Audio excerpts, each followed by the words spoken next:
നമസ്കാരം. Raf talk ഫുട്ബോളിലേക്ക് അവർക്കും സ്വാഗതം. MLS-ൽ ഇന്റർ മയാമി കിരീടം ചൂടുന്നതിൽ വളരെ നിർണായകമായ പങ്കാണ് അർജന്റീൻ താരമായിട്ടുള്ള ടാഡിയോ അല്ലൻഡെ നടത്തിയത്. 26-കാരനായിട്ടുള്ള താരം ലോണിലാണ് ഇന്റർ മയാമിയിലേക്ക് എത്തിയത്. പൊളിച്ചടുക്കുന്ന പ്രകടനമാണ് MLS കപ്പിലൊക്കെ അദ്ദേഹത്തിൻ്റെ ഭാഗത്തുനിന്നുണ്ടായത്. ഇപ്പോഴിതാ അദ്ദേഹത്തിന് വേണ്ടി ഒരു യൂറോപ്യൻ ക്ലബ്ബും അതുപോലെ അർജന്റീൻ ക്ലബ്ബും ഒപ്പം ഇന്റർ മയാമിയും തമ്മിൽ പിടിവലി നടത്തുന്നു, ടഗ് ഓഫ് വാർ നടത്തുന്നു എന്ന് അർജന്റീൻ മാധ്യമമായിട്ടുള്ള TYC സ്പോർട്സ് റിപ്പോർട്ട് ചെയ്യുന്നു. അതായത് അദ്ദേഹത്തിൻ്റെ നിലവിലെ ലോൺ അവസാനിച്ചിട്ടുണ്ട്. അപ്പോൾ ഈ ഒരു ഘട്ടത്തിൽ അദ്ദേഹത്തെ തിരികെ വിളിച്ചിരിക്കുകയാണ് അദ്ദേഹത്തിൻ്റെ പാരൻ്റ് ക്ലബ്ബായിട്ടുള്ള സെൽറ്റ വിഗോ. എന്നാൽ അദ്ദേഹത്തെ ടീമിലേക്ക് എത്തിക്കണമെന്ന് ഏറെ ആഗ്രഹിക്കുന്നു റിവർ പ്ലേറ്റ്. മാർസലോ ഗലാഡോയുടെ പദ്ധതിയിൽ അദ്ദേഹത്തിന് ഇടമുണ്ട്. സോ അതിനു വേണ്ടിയിട്ടുള്ള ശ്രമങ്ങൾ അവർ നടത്തുന്നു.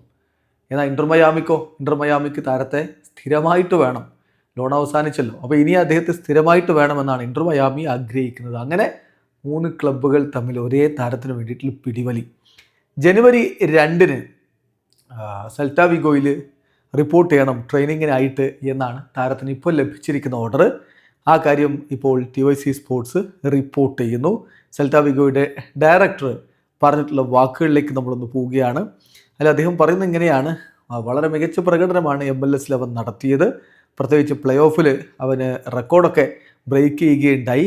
അതുകൊണ്ട് തന്നെ പല ക്ലബ്ബുകളിൽ നിന്നും താരത്തിനായിട്ട് ഇപ്പോൾ ഇൻട്രസ്റ്റ് വരുന്നുണ്ട്. ഇന്റർ മയാമി ഓൾറെഡി അവരുടെ താല്പര്യം മുന്നോട്ട് വെച്ചിട്ടുണ്ട്. പക്ഷേ സാമ്പത്തികമായിട്ട് ഞങ്ങൾ തമ്മിലൊരു നെഗോസിയേഷനിൽ ഇതുവരെ ഒരു എഗ്രിമെൻറ്റിലേക്ക് എത്തിയിട്ടില്ല.